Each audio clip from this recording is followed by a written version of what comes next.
The Hobbit, an unexpected desolation of the five armies. Might as well.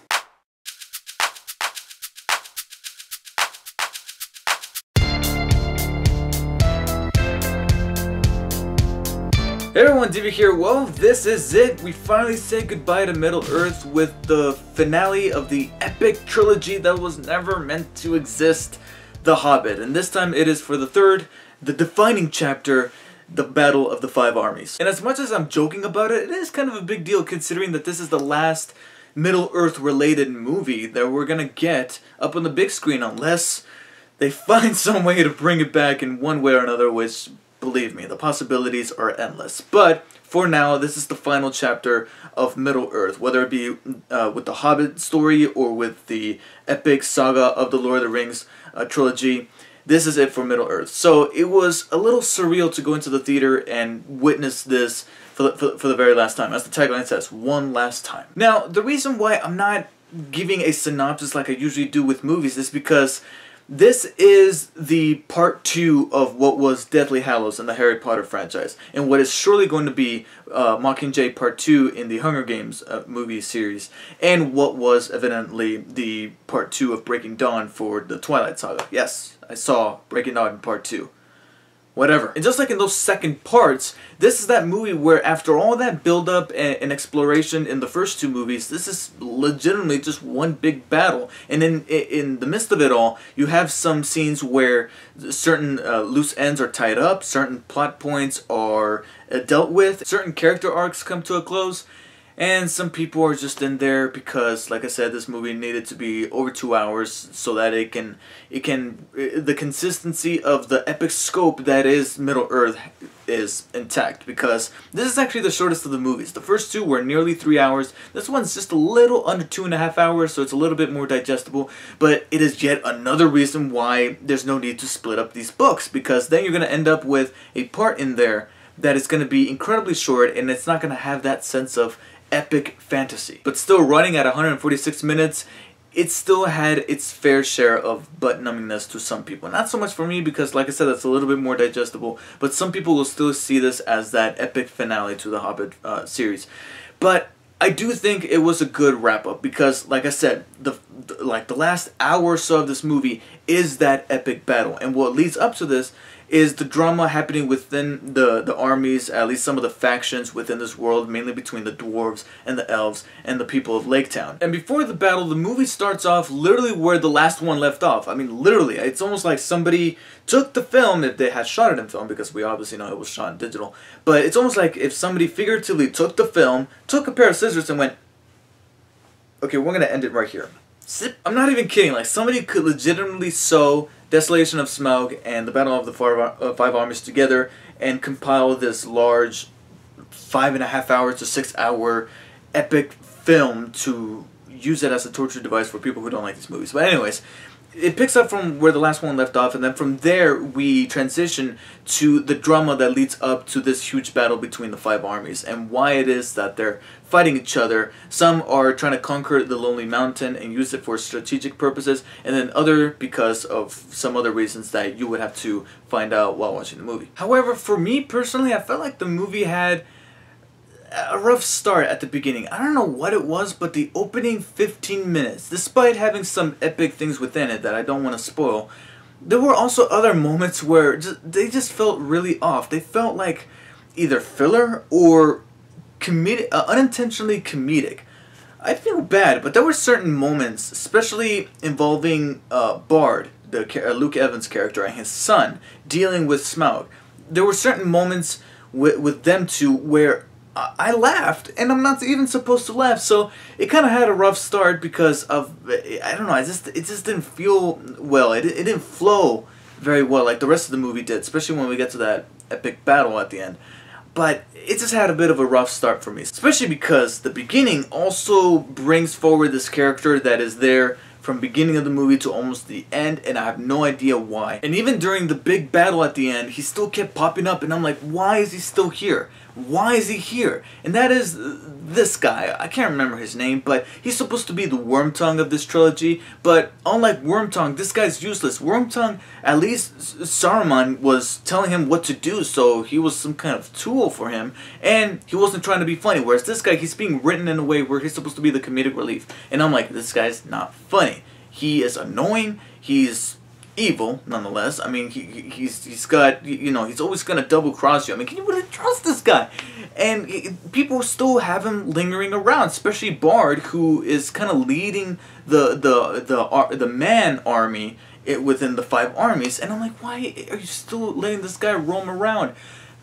If there's any compensation, is that he has one moment, it's not even a line, but one moment where it was kind of funny. It was kind of funny, mainly because of the way it was shot. But besides that, this movie could have completely done without his character, and I have no idea why they kept bringing him back, especially in those quieter moments during the epic battle of the 5 armies. And that's the thing, is because of how early the battle began, and trust me, it was early. It was only like an hour into the movie, and I'm like, oh wow, we're already gearing up. Okay, let's get this going. But I knew that they couldn't have a battle last that long. So obviously, we have some quieter moments that are put here and there, and most of them I appreciated. Some of them I didn't, like in the case with this annoying ass son of a bitch. But for the most part, there were moments that developed our characters so that when the movie came to a close, we respected what the writers did with the characters. They completed their story arcs, and I felt satisfied. Mainly with Thorin Oakenshield. I thought that his arc was completed in a very good way, a way that should have ended this way. Unfortunately, they went in that route. And then there were others that felt like they wrapped in a way that came out of like the Marvel movies, where they were like, hey, hey, wink, wink, nudge, nudge, you know what's coming next. But what about the battle itself, David? It's essentially called the Battle of the 5 Armies, so I gotta talk about it. Well, it was indeed epic. You can see everything. There's no shaky cam, and it was hugely entertaining. And the effects are actually rather grand. You know, there were a couple of moments where I would nitpick the CGI, not because it looked fake, but because it just took me out of the experience, because it reminded me an awful lot of how Peter Jackson would shoot on location in New Zealand with the original trilogy, and how the majority of the time, whenever you have these sweeping shots and you have characters walking in the distance, those are shots from like helicopters of our actual actors, the actors in the movie, walking and just waiting for this helicopter to pass by with the camera rolling the film. Whereas here, there were certain moments where you can kind of tell that the people were CG'd into some of these shots, and who knows, maybe some of this was stock footage from the original trilogy. So that's a bit of a shame, especially when there were certain points where obviously they can't construct a humongous set, but they needed to actually put these actors through the use of CGI into some of these very elaborate sets. But fortunately, the cinematography is still good. Sometimes it would be a little bit too glossy. That's something that I would always notice with the Hobbit trilogy. Sometimes it feels like the Star Wars prequels, because not only was it a bit bloated, but also because sometimes it would just look a little too neat, to where the greediness of the original Lord of the Rings trilogy is actually one of the things that we have grown to love.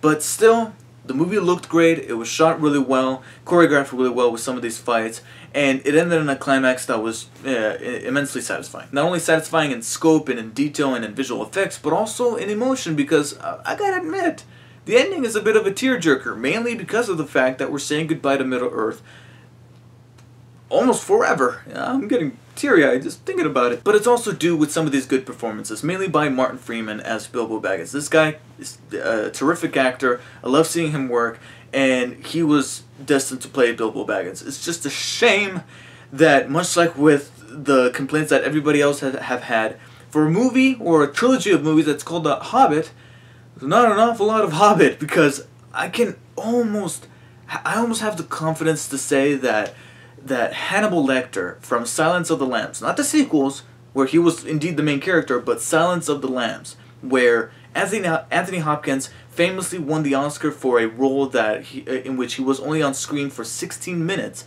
He had more screen time than Bilbo does in this movie, and it's a shame, because there's a couple of scenes, mainly towards the end, where Martin Freeman really brings his A game as an actor and really made that character more lifelike than we have seen in some of the other scenes, not only in this movie but in the previous two. Ian McKellen is still good. Richard Armitage as Thorin, his performance also helped bring the arc of his character to an end.